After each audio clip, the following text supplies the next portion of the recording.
محترم المقام عزت مآب عظیم سیاسی قائد سربراہ مسلم لیگ نون یوتھ ونگ، ادب سے گزارش کرتا ہوں آپ کے پرجوش نعروں کی گونج میں کیپٹن ریٹائرڈ محمد صفدر صاحب سے مائک پر تشریف لائیں۔ نعرہ تکبیر، کھڑے ہو کے استقبال کیجیے گا۔ نعرہ تکبیر، نعرہ رسالت، نعرہ رسالت، نعرہ حیدری، نعرہ سلطانیہ، نعرہ سلطانیہ، نعرہ سلطانیہ۔ کیپٹن ریٹائرڈ محمد صفدر صاحب سربراہ پاکستان مسلم لیگ نون یوتھ ونگ اپنے خیالات سے ہمارے دل و اذہان کو منور فرماتے ہیں۔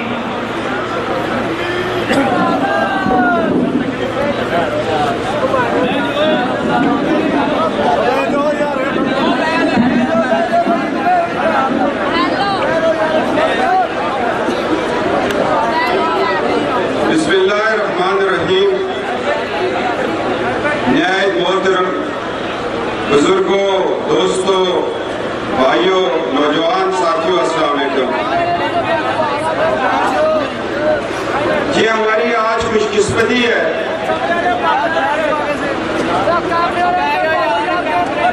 کہ حضرت سلطان العارفین رحمۃ اللہ تعالیٰ کی قدم بوسی کا شرف حاصل ہوا، اور میں شکریہ ادا کرتا ہوں صاحبزادہ صاحب کا تشریف فرما ہے کہ انہوں نے ایسا موقع دیا۔ صبح 8 بجے ہمارے دوست اکٹھے ہونے شروع ہو گئے تھے اور ہمارے رائمنڈ والے گھر میں، جن احباب کو یہ خبر تھی کہ آج اس بابرکت محفل میں ہم نے جانا ہے، وہ ہمارے ہم سفر بنتے جا رہے تھے، اور دل یہ کر رہا تھا کہ کتنی جلدی ہو یہاں پر پہنچوں۔ یہ ہمارا شوق ہمیں یہاں سے کھینچ کے لے آنا، اس میں کمال دنیا کا نہیں ہے، ان ولی اللہ، ان صاحب کرامت کی یہ کرامت ہوا کرتی ہے کہ وہ اپنے آستانوں پر اپنی محبت کرنے والے، اپنے چاہنے والوں کو وہ کس طرح بلا لیا کرتے ہیں۔ فیاض الحسن صاحب، میں شکریہ ادا کرتا ہوں کہ آج یہ موقع دیا، چونکہ یہ پاکستان جس کے اندر آج ہم رہ رہے ہیں، یہ فیضان ہے ان اولیاء اللہ کا۔ اگر یہ ہستیاں اس خطے میں اپنے مزاروں میں سوئی نہ ہوتی، اور یہ ہستیاں جنہوں نے اس خطے کے اندر اسلام کی تبلیغ کی، اسلام کو پھیلایا، اور الحمدللہ این صحابہ کرام کا عقیدہ اور مسلک ہم تک پہنچایا، اور یہ فیض ہے ان اولیاء اللہ کا۔ کہاں مدینہ پاک، اور کہاں آج ہم چھوڑکوٹ اور چنیوٹ، اور کہاں ہم اس پنجاب کے دور دراز دریا کے ایک کناروں پر بیٹھے ہیں، مگر عشق مصطفیٰ کی شمع روشن ہے۔ وہ عقیدہ اور محبت آج ہمارے دلوں میں منور ہے۔ کیوں آج ہم بیٹھے ہوئے، رات دیر ہے، دور گھروں سے ہے، یہ وہ تعلیمات کا ثمر ہے جو مدینہ پاک سے ان اولیاء اللہ کی وساطت سے ہمارے تک پہنچا، اور آج بھی وہ اپنی مزاروں میں لیٹے ہوئے یہ فیض جاری رکھا ہوا ہے کہ آج ہم یہاں ہیں، اور الحمدللہ جس صاحب مزار کے ہم اس وقت مہمان بن کر آئے ہیں، جہاں ہم جھاڑو دینے آئے ہیں، وہ عقیدہ جو سیدنا ابوبکر صدیق رضی اللہ تعالیٰ عنہ کا تھا۔ نعرہ تکبیر، نعرہ رسالت، نعرہ رسالت، فیضان اولیاء جاری رہے گا، فیضان اولیاء، فیضان اولیاء، فیضان اولیاء۔ کیپٹن ریٹائرڈ محمد صفدر صاحب، وہ عقیدہ جو سیدنا ابوبکر صدیق رضی اللہ تعالیٰ عنہ کا تھا۔ میں جدہ میں ایک عربی کے گھر بیٹھا تھا، عصر کی نماز سے پہلے اذان ہوئی، تو میں یہ سمجھ رہا تھا شاید ہم سنی نبی پاک صاحب الاولاد کا نام سنتے ہیں تو بوسہ دیتے ہیں. سبحان اللہ. جب اس عرب نے کہا قرۃ العین یا رسول اللہ، دوبارہ کا اذان ختم ہوئی تو میں نے اس کو کہا، میں نے کہا تم میں سے کوئی پاکستان گیا؟ کہتا نہیں گیا. سینہ ابوبکر صدیق کا عقیدہ ہے، مسلک ہے. میں نے کہا کوئی بریلوی شریف گیا ہے؟ کہتا نہیں گیا. میں نے کہا شاہ محمد احمد رضا تو یہاں پر نہیں آئے. کہتا وہ کون ہے؟ میں نے کہا وہ ہے جس کا میں یہ عقیدہ سے. مجھے یہ بتاؤ کہ ہم تو پاکستان میں اگر حضور کے نام کو بوسہ دیں، محبت والوں سے باہر ہو کر دیں تو وہ کہتے ہیں ملتے تھی، تو تم کیوں بوسہ دے رہے ہو؟ کہنے لگا میں نے اپنے باپ کو دیکھا، میں نے اپنے دادا کو دیکھا، میں نے اپنے پردادا کو دیکھا. اس نے عقیدہ سیکھتے سیکھتے میں اس کا پورا شجرہ سمجھ گیا. کہتا میں الیاس قبیلے سے ہوں، مکہ کا وارث ہوں. میرے قبیلے کی دلائل دے رہا ہے کہ میں اس قبیلے سے ہوں، اور یہ عقیدہ مجھے وہاں سے ملا جہاں سے آپ لوگوں کو اسلام ملا. نعرہ تکبیر، نعرہ رسالت، نعرہ رسالت. ہم نے تو یہ سنا تھا کہ سیدنا ابوبکر صدیق رضی اللہ تعالیٰ عنہ حضور کے نام کو چوما کرتے تھے. پھر ہم نے دیکھا، پھر ہم آگے بڑھے تو دیکھا سیدنا عمر فاروق رضی اللہ تعالیٰ عنہ کی بڑی محبت تھی، اور وفات کا وقت ہے، دنیا سے پردہ فرما رہے ہیں. تو اپنے گھر والوں کو کہا کہ نبی پاک صلی اللہ علیہ وسلم کے گیسوئے مبارک گھر میں رکھے ہوئے ہیں، سبحان اللہ، ان کو میرے کفن کے اندر رکھ دینا. اور وہ کیا وجہ تھی، کیوں رکھے تھے وہ گیسوئے مبارک؟ اس لیے کہ صحابہ کا یہ عقیدہ تھا کہ نبی پاک صلی اللہ علیہ وسلم کے بال مبارک بھی وسیلہ بن جائے. سبحان اللہ. قبر کے صحابہ کتاب سے بال لگا دیں گے. اسی لیے تو شاید نے کہا ہے نا، عمر سے عالم برزخ پہ ملنے پر یہ پوچھوں گا، کفن میں کس لیے رکھے میرے سرکار کہیں گے. دیکھا صحابہ کرام کا عقیدہ. اور پھر جب آتے ہیں سیدنا عثمان غنی رضی اللہ تعالیٰ عنہ پر، اس نے تو قربان کر دیا اپنا آپ نبی کی شان پر. پھر آئے ایک دفعہ آخر میں، جائیں ہمارے جد امجد شہر خدا علی مرتضیٰ رضی اللہ تعالیٰ عنہ، سبحان اللہ. انہوں نے تو سب کچھ قربان کر دیا. ایک دفعہ فرماتے ہیں گھر تشریف فرما ہوئے نبی پاک صلی اللہ علیہ وسلم، کہا بی بی جد خاتون سے علی کہاں ہے؟ کہا جی مسجد میں سوئے ہوئے. یہ دیکھا مٹی میں سوئے تھے. اٹھایا، کہا ابو کراؤ اٹھو، ارے مٹی کے باپ اٹھو. گھر لے کر آئے، اور محبت کی انتہا دیکھے کہ وہ محبت جو ہجرت میں بھی ساتھ ہے. جب مکہ سے چل رہے ہیں تو امانتیں اس کے پاس ہے، جب وہ آ رہے ہیں مدینہ میں تو فتح خیبر کے وقت بھی جھنڈا ان کے ہاتھ میں، اور جب اسلام کو بچانا تھا تو پھر بھی حسین کریمین کے ہاتھ میں اسلام.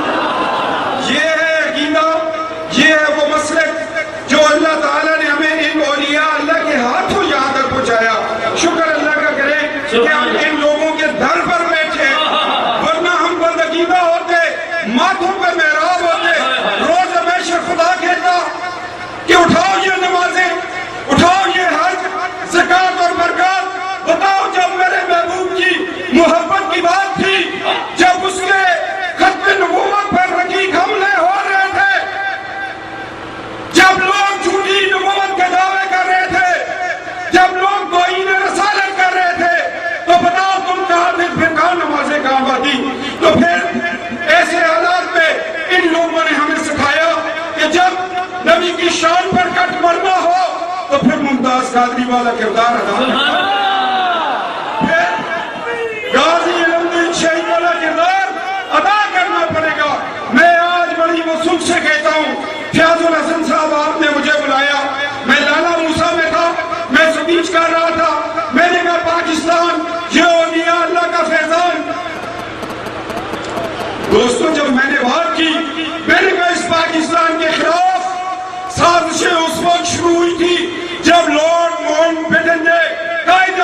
سفارش کر کے ایک قادیانی ظفراللہ کو اس ملک کا پہلا فورن منسٹر بنایا.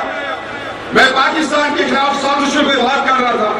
جب میں گھر گیا تو میں نے دیکھا دوسرے دن نیوز میں اتنی بڑی میرے خلاف خبر ہے, تیسرے دن اس سے بڑی ہے, چوتھے دن اس سے بڑی ہے. جو کوئی میرا دوست کمپیوٹر کھولتا ہے کہتے ہیں بڑی گالیاں پڑی ہے کیپٹن صاحب. میں نے کہا کس بات پہ؟ کہا وہ لالا موسیٰ میں آپ نے کیا آگ لگائی؟ میں نے کہا میں نے تو اتنا کہا تھا نبی کے عشق پہ مرنے والوں روز ہمیشہ تم امت کے گواہ رہنا. تم لوگوں نے, میں تو یہ کہتا ہوں یہ جو اپنی قبروں میں اس وقت لیٹے ہوئے غازی علم دین شہید ہے, عامر چیمہ ہے, اور ہمارا کراچی کا, میں آپ کو واقعہ ایک سناتا ہوں. یہ لوگ بھی بخشش کروائیں گے ہماری الحمدللہ, کہیں گے یا رسول اللہ ہم اکیلے نہیں جائیں گے. یہ رشتہ دار, یہ دوست, یہ احباب کہ انہوں نے زندگیاں دی. میں اسی انڈر ٹریننگ تھا تو میں چلا گیا میاں والی, یہ ساتھ ہے آپ کے میاں والی جیل میں, تو ہمیں بریفنگ دے رہے تھے.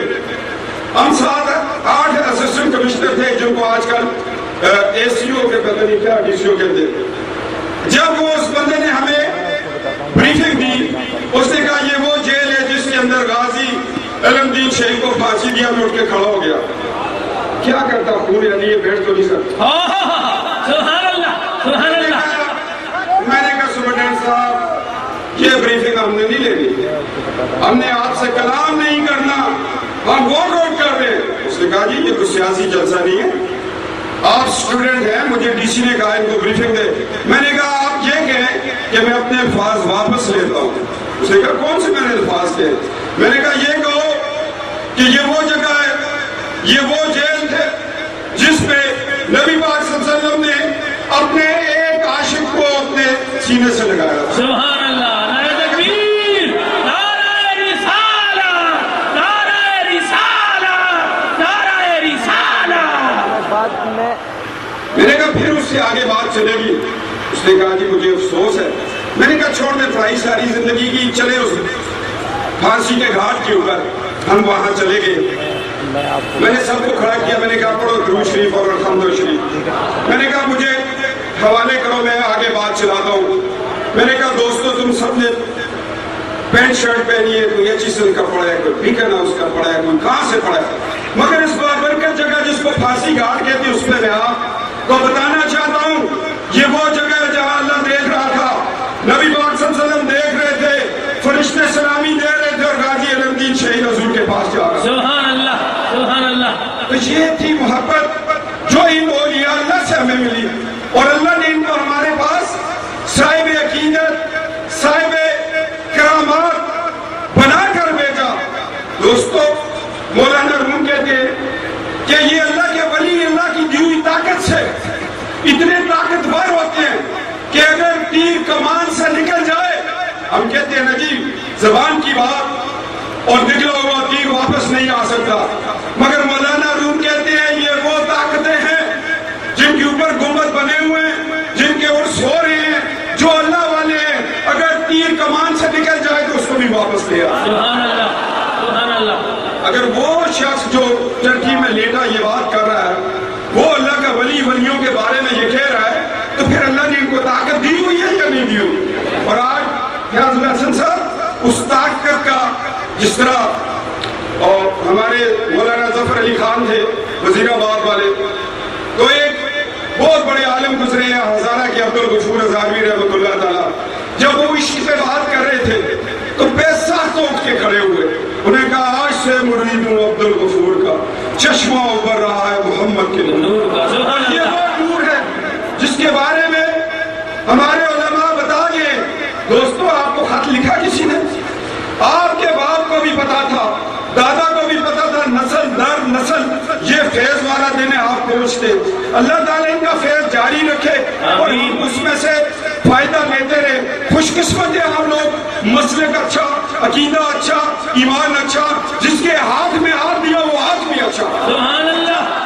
اس ہاتھ کو ہم دیکھتے جاتے ہیں, چلتے جاتے ہیں, چلتے آخر میں جب شیر خدا کے ہاتھ میں ہاتھ آتا ہے پھر پتہ چلتا ہے یا اللہ یہ بھی تیرا انعام و کرام ہے کہ جس کے ہاتھ میں دیا اس کا ہاتھ کہاں پہنچاؤ. سبحان اللہ, سبحان اللہ.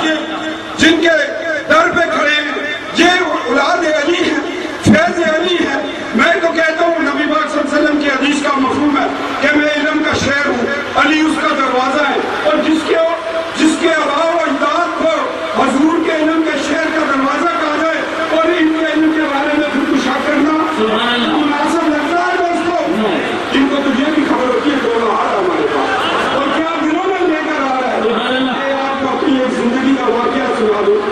ہمارے گھر میری ایک چھوٹی سی بچی 8 سال کی، اس کو میں بڑا پیار کرتا ہوں. سارے مجھے کہتے ہیں یہ سب سے لاڈلی ہے. میں نے کہا اس لیے لاڈلی ہے اس کی پیدائش سے 7 مہینے پہلے ایک بزرگ مجھے خواب میں کہتے ہیں صدر آج تم نے مدینہ آباد میں جمعہ پڑھا تھا، نبی پاک صلی اللہ علیہ وسلم فرما رہے تھے صدر کو کہنا اس کے گھر بیٹی پیدا ہوگی اس سے پیار کر دو. سبحان اللہ سبحان اللہ. اور میں نے اس کی ماں کو کہہ دیا 7 مہینے کے بعد وہ بیٹی پیدا ہوئی. ان کو خبر ہوتی ہے کہ کون آ رہا ہے کس مقصد کے لیے آ رہا ہے، اور اولیاء اللہ کا یہ فیض رہتا ہے. میں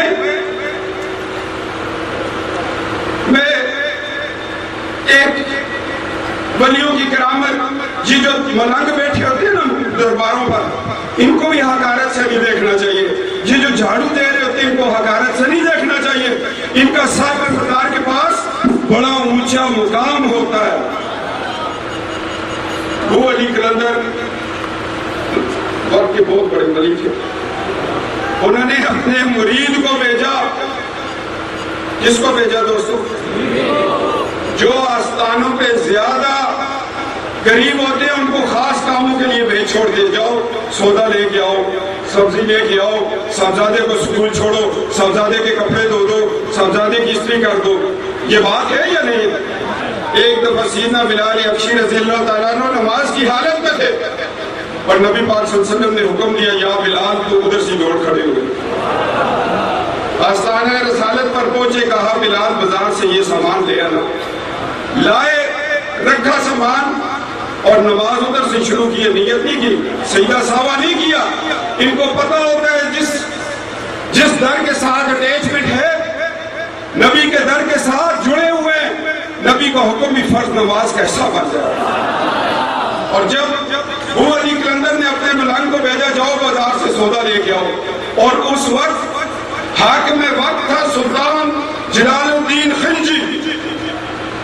اور جب وہ ملنگ گیا وہاں نعرے لگ رہے تھے بہادر ہوشیار.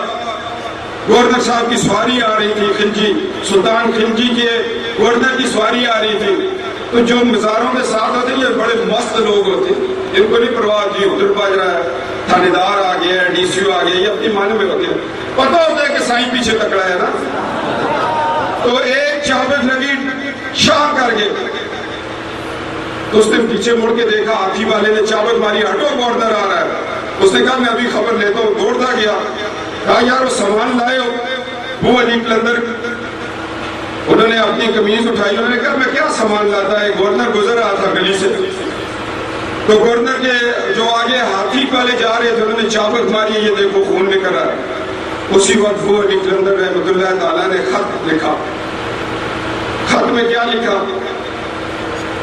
وہ اس گورنر کو کہ اس بات پر انہوں نے خلجی کو خط لکھا کہ اس گورنر کو بدل دو، کہ میں ایسا نہ ہو کہ میں تمہاری ریاست سلطنت کسی اور کو عطا کر دوں. یہ بات واقعہ گزرا ہوگا. ورنہ بخش ملک تو بات ہی کرے. اور جی جب حکم ہوا تو سلطان جلال الدین خلجی نے جوتے نہیں پہنے، ننگے پاؤں بھاگ پڑا کہ میں پہنچوں اس اللہ کے ولی کے پاس کہ میری سلطنت کسی اور کو نہ دے دے. یہ لوگ صاحب اختیار ہیں، یہ ریاستوں کو حکومتوں کو اپنے غلاموں میں تقسیم کر دیا کرتے ہیں. آج پوچھیں گے لانی صاحب سے کیا وجہ ہوئی ہے؟ لوگ کہتے ہیں سپریم کورٹ نے اس کو نکال دیا. میں نے کہا سپریم کورٹ نے نہیں نکالا اس کو. کیا وجہ ہوئی ہے؟ میں نے کہا اس نے رابطہ نہیں رکھا حضرت غوث پاک سے جن کو. وہ نیک نامیاں نہیں آ رہی تھی جو آنی چاہیے تھی. میں نے کہا یہ اقتدار وہاں سے بٹا کرتے ہیں، مدینے سے مور لگا کرتی ہے. تو دوستو آج جب ہم آپ کے پاس آئے، یہ ایک مقصد لے کر آئے، ایک پیغام لے کر آئے. ان آستانوں سے اپنے بچوں کی اٹیچمنٹ کریں. ان آستانوں سے لوگ پڑھیں گے تو آگے بڑھیں گے. ان آستانوں سے یہ نور جو عشق مصطفیٰ کا نور ہے یہ آگے چلے گا تو بات ہوگی. میں کہتا ہوں قسم خدا کی اگر یہ اولیاء اللہ کی دعائیں نہ ہوتی تو یہ پاکستان نہ بنتا. اس پاکستان کو بنانے میں